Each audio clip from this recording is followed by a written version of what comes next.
everyone. Let me just start by saying is that it's very clear to us that this is a very different DPI conversation this year to what it was last year. I think many of you were here as well. Last year was there was mass mobilization or socialization of DPI that was required. There was a lot of discomfort in different quarters. Some was issues of trust, privacy, and the corporate sector, perhaps in the private sector, or at least parts of the private sector took a while to get their head around, okay, what do we do with this, right?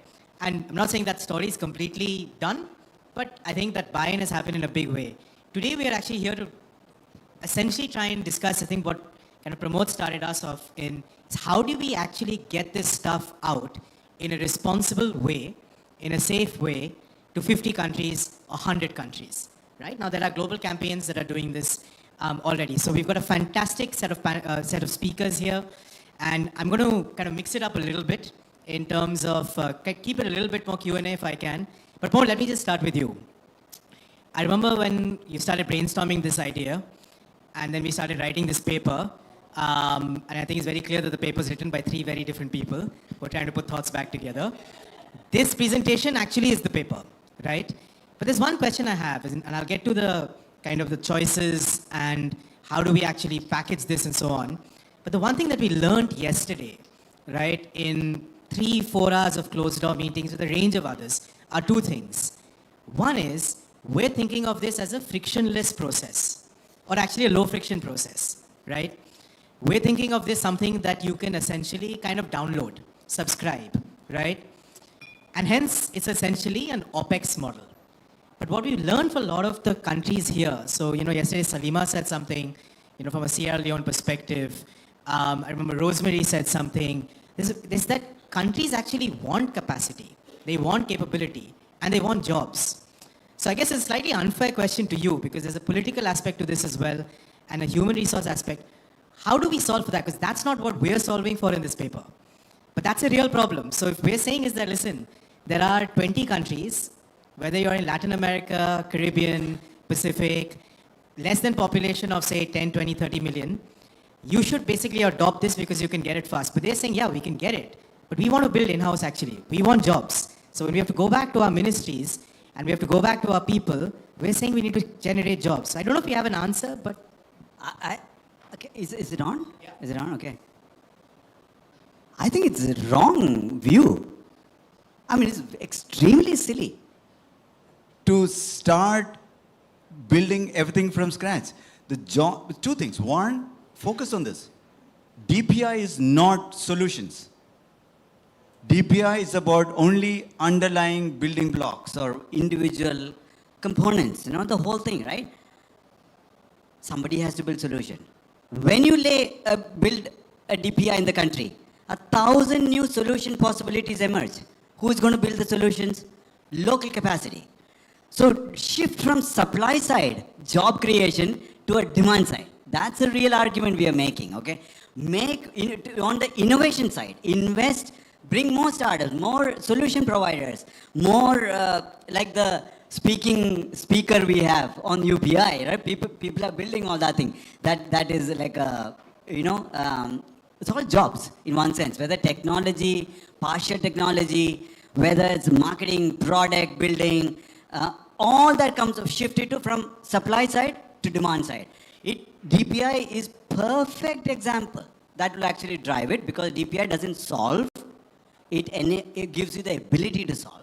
So DPI is only the underlying ingredients, it is not the final recipe. Somebody has to actually build, serve. So it's important that you build solutions, you shift all the jobs from supply side to demand side. You will create 1,000 more opportunities when you actually lay. It's no different from bringing internet to the country or mobile. 1,000 more opportunity bloom, and that's where you focus. Not silly developers who wanting to code it again and again and again. I wouldn't have wanted. No, good. I just needed to get that out of the way, and I think to a certain extent you have, but perhaps there are different views on this in itself. So, if I can just take the DAS model, Pramod, it's a fairly new theory. It's not that it's not been done in different ways before. It's a fairly new theory. If I could just ask you, you've given us the logic of why this is important, the thesis, right? There are many examples even in our neighborhood where frankly, maar torke, we can't get something done in last 15 to 18 months, right? Pardon my Hindi. But this is a potentially attractive solution for adopting countries, for governments that frankly don't want to go through this RFP route, high capacity route, etc. What needs to be done now to actually operationalize this? Yeah, so the three myths or maybe a misunderstanding that's lingering in people's mind. One, it has to be OPEX. It doesn't have to be OPEX. You can continue to remain in CAPEX model. Okay, so if your procurement says, no, I'll upfront buy the licenses for the, usage. I'm going to upfront buy for the next 5 years. Procure the software, cloud, and get ready. It is no different from what you do today. So it doesn't have to be OPEX. It gives you the option. Like Nandan said, optionality. It gives you the option to shift if you want to shift to OPEX. Second point, this may not be amenable to all DPIs. I think that came up again. It may be some highly sensitive, like foundational identity having biometric data. Would this really work? Or complex multi-integrated environment like payment. Would this really work? But you know what? MasterCard and Visa has shown it works on the cloud. I mean, it's the cloud. It's a payment network. Payment networks always existed. It's not that you own and operate a computer. You know, you connect to somebody's network and make payments. So it's not that it's not been done before, okay? So I think it is a real question is that it gives you options. It gives you more choices when it is amenable. And we believe 80% of the DPIs would fit in quite easily. And you still get to do procurement. You have to do the procurement of selection of who is your ISV or independent software vendor who would actually provide you in a box. It's about in a box. It's about creating that, removing the unnecessary friction that development IT guys go through upfront and procurement guys go through. Just reduce that friction, but it's still in a box. You still have to procure though. Okay, there's no change. No, I'm just to stay with the box in a sense. I just like to bring in Rohini and then Shalini. So there's a thesis for what goes inside of a box, but unpackaging that and rolling it out in variety of jurisdictions is clearly there's perhaps an incentive structure, but that's clearly the kind of mandate of private sector companies like yours. So one is, Rohini, if I could just ask you a broader question, is Microsoft seems to have largely now embraced the logic of DPI. You know, whether it's kind of Satya Nadella speaking in public, whether there's this kind of mobilization that we can do more with DPI, right? And frankly, that mobilization has kind of happened only in the last 15, 18 months, at least in a large public way, right? Could you just give us a sense of where companies like Microsoft, from your perspective today, see DPI, one? Two is, how do we take, say, the thesis here, put it in a box, and then unpackage it out? Is there some thinking that you guys are going through? Is there a process at play at the moment? Thanks for that question. Yeah, I think it's on now. Thanks for that question. Let me try a shorter answer first. I think from perspective of understanding the DPI approach, I think we've been on a journey. And even though in India, it's obviously has been going on for quite some time, and as an organization, we are in the Indian market, working across every sector. You know, we are benefiting in some ways from the digital acceleration happening in the country, whether it's the fintech world or healthcare world, etc. Right? So that's ongoing. But I think from perspective of understanding the approach to DPI in terms of what is in a box versus what a software vendor builds, I think that's where the little bit of a nuance lies. I think working with you know, Pramod and others in the ecosystem, there is a two ways to it. I think one is that there is a foundational set of DPIs, which you're absolutely right, one should not be reinventing again and again, right? And I think that's where different countries have to look at these DPIs and perhaps have in a box a software kind of model. But the distinction that is important to realize is that as soon as you go to any of the verticals or sector specific DPIs, then the question becomes is what is the balance between having a product approach versus a service approach?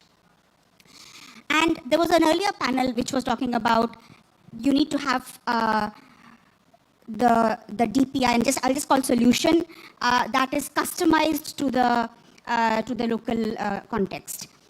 That's where it becomes difficult as to say where is the DPI and where is the solution, right?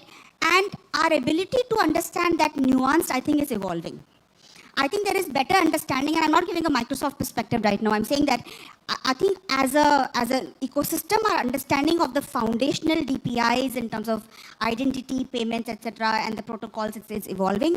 But if you and we are talking to many countries globally, I think the ability to understand that beyond that, when you go to a domain, then what is a DPI and what is a solution? And what can be standardized to have in a box approach? Because at the end of the day, as a software company, it is a hyperscale word. So if you are able to do in a box, then you are able to go global, and the whole economics of scale takes in. But I think that distinction of what is in a box versus what needs to be customized, and then adding to the point that you were making earlier, as to where does the local economy, local startup ecosystem, talent, etc. gets a play in it to be able to both build as well as build on and build the DPIs and build on DPIs. No, and I'll come back to one or two points about just trying to unbundle that a little bit more, especially on the kind of governance piece of how do you put that in a box and then take it out of a box, perhaps. But Shalini, if I could bring you on. It seems to me is that, in the last 12 months, a lot of the conversation on DPI and the private sector was about, I think what Pramod talked about, which is you have the railroads and then you have the value proposition on top. And the private sector has done amazing things in India with that, in other jurisdictions, in Singapore, and you take that out. But now it seems like there's a new market that is slowly kind of mobilizing, and actually maybe quite fast actually. There are clearly new alliances that are being kind of built between system integrators, access providers, hyperscalers, thinkers, right, in actual deployment. So, as representing one of the largest kind of access providers or cloud kind of companies in the world, can you just give us a sense about what's your thinking on sort of DPI deployment and also some reflections on Pramod's thesis? Sure. You're able to hear me? Yeah. So I think, and I will cover the deployment part definitely, because India is a 1 trillion digital economy, and it's going to be that for a reason, because we were able to show scale in some of the most important platforms, whether it's identity, payments, and we're going to do it in healthcare, education. So it has happened because we were able to show scale in a faster manner. Now, I'll take examples of some great deployments that we have done in the last few years. The first is the CoWIN platform. The CoWIN platform, a vaccination platform, which happened in months, and we were able to scale to 2.2 billion doses because it was available on a cloud in a faster manner, and it could be built as a stack, which is easily repeatable, reusable, and also, it can be taken to multiple countries. Another example is DigiLocker. DigiLocker today reaches out to 189 million citizens in India. And that happens because there is a simple infrastructure available on a cloud and, a stack which is storing your documents, your certificates, your Aadhaar document itself and your driving licenses. So that has happened, and that has been proven for a scale. Another example is a more vertical solution like a portion tracker, which is actually giving nutrition and monitoring nutrition for the children across villages, and around 1.4 million Anganwadi workers are working, and you can get data from them just on a mobile app. So if you see these examples, what is common in these examples? What is common in these examples is a stack which is on cloud, which is, great databases, great APIs available, and there is open source. The OpenStack is it is on OpenStack. It is using pretty much the open technologies which would be needed. And they are deployable and their scale has been proven in India. Now, the idea is how do we take it to multiple countries? And how do we make it ensure that that the rebuild doesn't happen, the build doesn't happen again and again, and multiple countries can do it. So the right way to do is that, and what we talked about, put it in a box. And we did an example. In fact, we worked to get on education space, and Sunbird RC is, we made it as a one-click deployment. So any country which wants to take an education can take an authentication and an identity stack. They can take the Sunbird RC, and it's available as a one-click deployment. Now, what happens is that they will be, say, a country in Africa or a country in South America wants to do it. There will be policies related to it. There will be procurement related to it.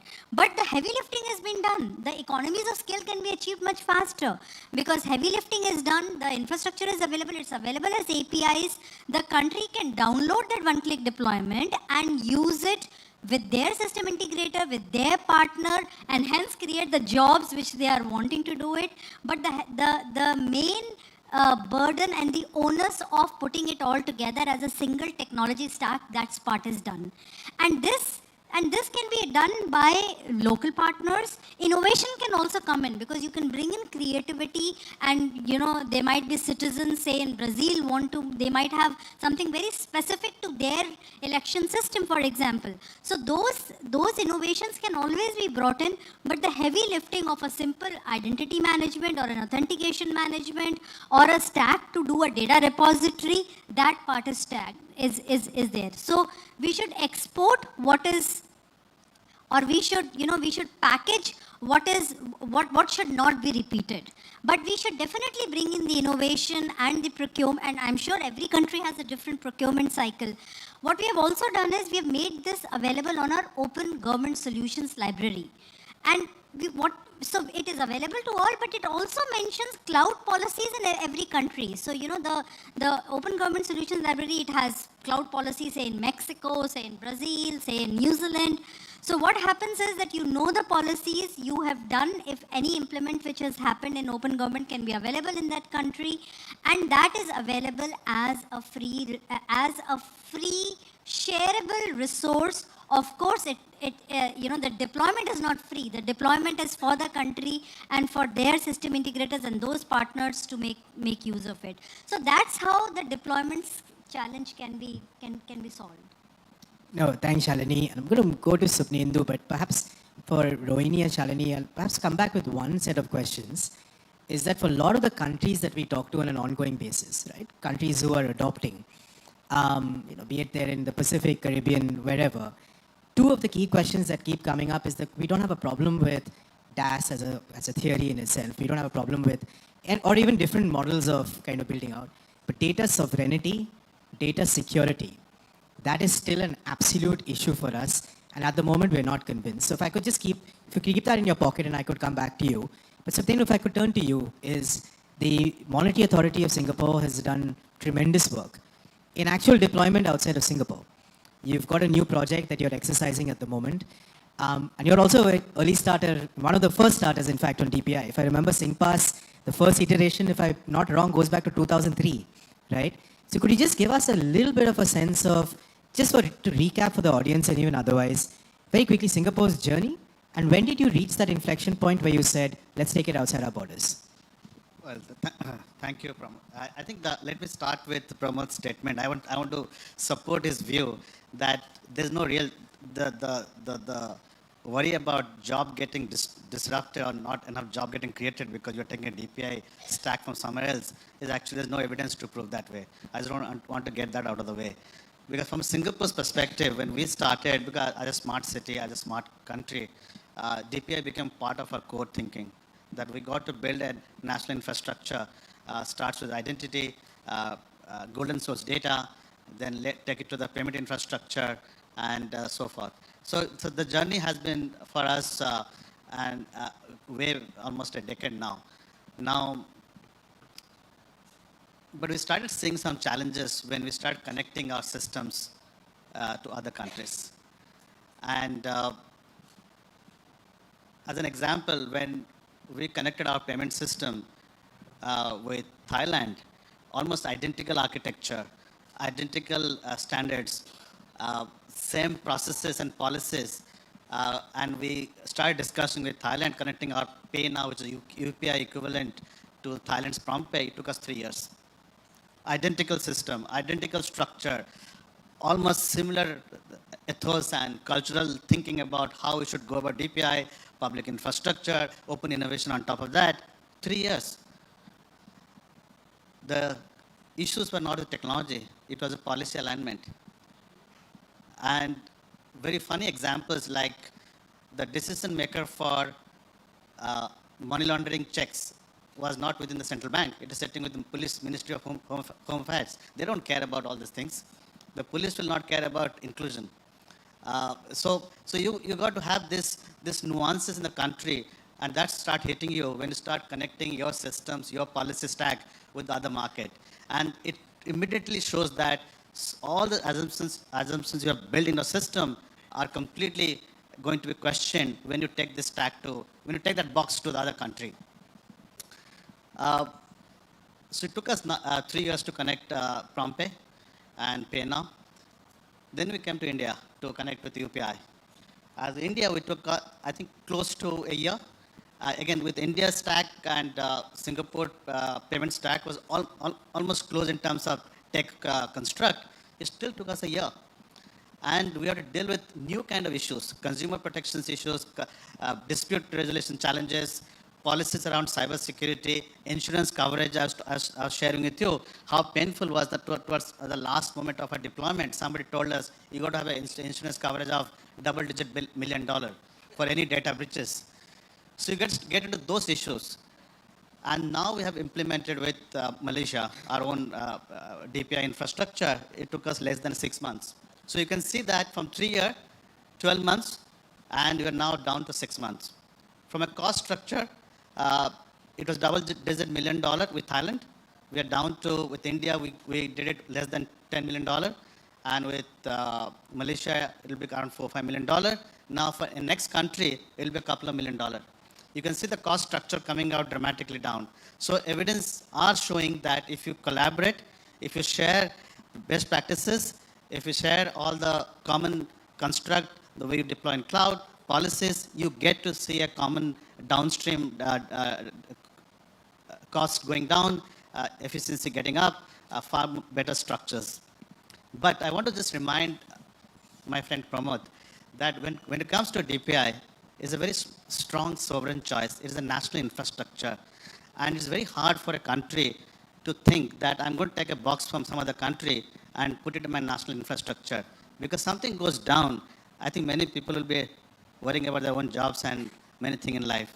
So they have to really make a very strong choice that if I'm taking a box from outside, what are the components I'm taking which will not affect my own sovereign challenges, the risk I take.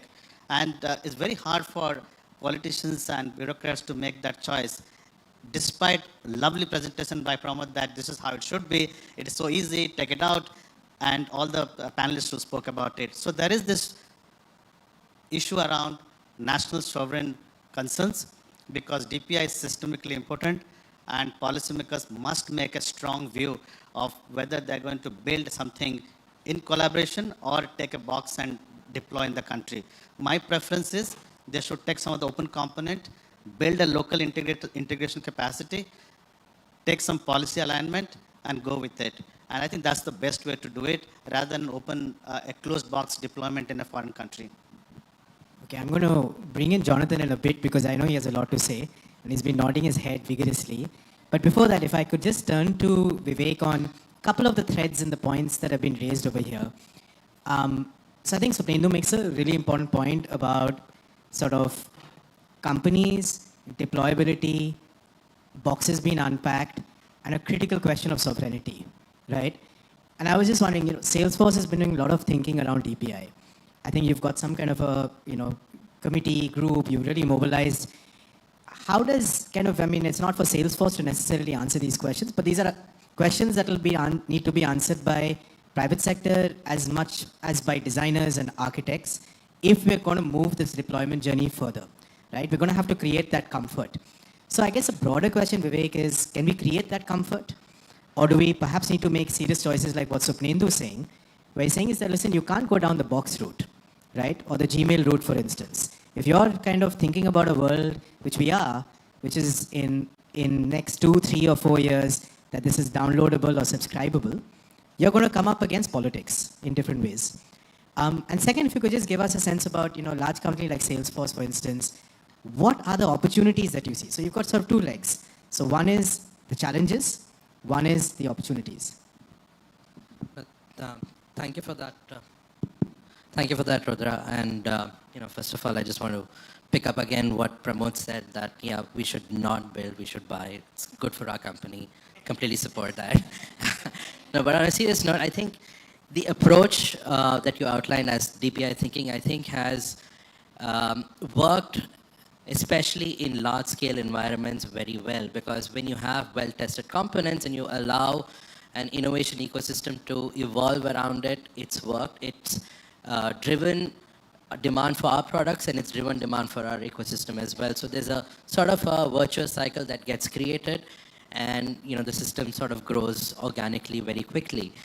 But just to take on what Supnendu mentioned, how a country should be thinking, and maybe for India and Singapore, I think that's a very feasible way of thinking, that we can probably build our own local construct, maybe borrow a few DPGs, but when you go down to countries which have smaller populations, maybe not with as much capacity or resources, I think that's a very serious problem then, right?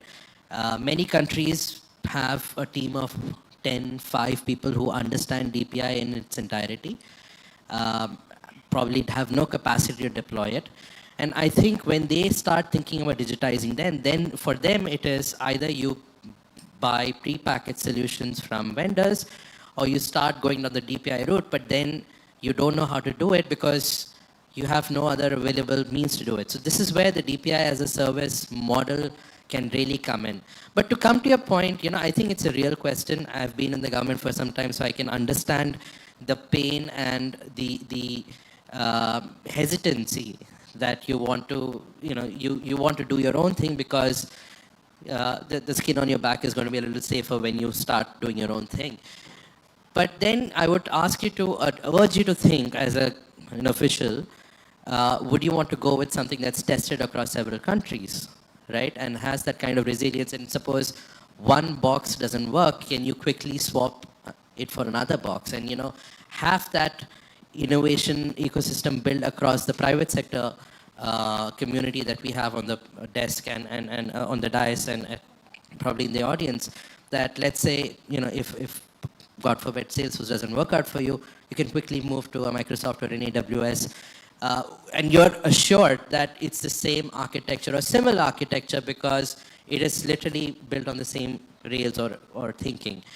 But to come to your second question is, what are the opportunities that we are seeing? So first of all, we've been operating on two edges. One is for our customers, that is B2B2C, and especially at that second leg of B2C edge, we are seeing that a lot of consumers are demanding from their vendors or companies, where is the DPI linkage, right? And that forces us to start thinking about how to bring in DPI linkage to our products.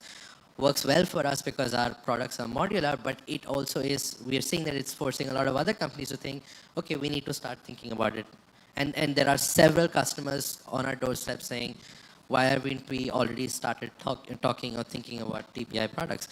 But also, sort of taking another step back as a SaaS company, I find the idea of DPI as a service very appealing, right? I think we also work at the edge of GovTech. We serve several governments across the globe, especially in benefits delivery or citizen engagement. One of the things that we observed from the pandemic, one of the things that we got to understand is trust is directly proportional to how much you digitize. And that's because more digitization leads to more resiliency, more relevance, more efficiency, less cost. And also, the citizens are demanding more personalization. Citizens saying, hey, you know everything about me from birth to death or education or what. Why can't you give me services or benefits that are tailored to me? My company does it. My company of 100 people, 1,000 people can do it. Why can't the government, that's a huge hulking organization, do it when it has so much data on me? And you cannot do it unless you have a DPI or a DPI as a service or a technology stack that can deliver that service in a personalized way. And I think that's where the world is headed. And if governments are not thinking about it already, I think they are in a bit of a trouble. No, thanks, Vivek. And I'm going to come back to the question of portability and optionality as a strategy because that's kind of built in, I think, to the thesis. But Jonathan, just to take it to you, is the World Bank, ID for D, and you yourself, you've been functionally involved in adoption for a very long time. In largely parts of the world that we are also kind of trying to detail at the moment. Give us a sense of, A, what do you think of this DAS as an approach? And give a sense of what are the kind of challenges to deployment. I mean, World Bank supports the 50 in 5. The UN has a pretty ambitious figure of 100 by 2030, which the Secretary General, I think, highlighted at the High Impact Initiative in September, right? How do we do this and what would be the kind of best practice way of going ahead? Thank you very much. So the World Bank is, as you said, we're one of the largest assistance providers, both technical and financial, for developing countries on DPI. When it comes to digital ID, we're working in about 55 countries. On digital payments, we've supported more than 120 countries. When it comes to data sharing, I think we're around 45 countries now. But on top of that operational experience, we study best practices. India, definitely Singapore. And I think there's a few important things I would add to this debate. And Sopnendu, I was nodding violently because, I mean, you're at the coalface, you've done it. I've been a resident of Singapore, so I benefited from your great work. But when we look, for example, at SingPass, as you said, started in 2003. If you look at Thailand's national ID, also started in 2003. You look at Aadhaar, all some of the best DPI that we hold up as good practice examples. These have all been developed organically over time, gradually, right? They reflect the local political, legal, social, economic context, and they evolve over time along with the capabilities of the country. So we know that this is a proven model, right? But it's true to say that this model, as what Vivek was saying, may not be able to work in countries where we have 140,000 people, where there's fragility, there's conflict, etc. And so it's very valuable to start looking at alternatives. And so this DIS model, I think we do have to think of a better name though. DAS, it doesn't roll off the tongue as well. I think it's worth exploring. And as the World Bank now, as all of you will know, we have a new president, Mr. Ajay Banga. We are now developing a new playbook, which includes what we call global challenge programs, which is trying to find ways to get proven solutions to scale much more quickly. So this is perfectly aligned with that. And so we're going to be exploring that. But I want to highlight what I'm going to call the 5 S's, right? And I cheated a bit when I was writing this down. First, as Sopnendu said, sovereignty and security. As technologists, Pramod will come up and he'll say, it doesn't matter if the system is running on a server in Singapore for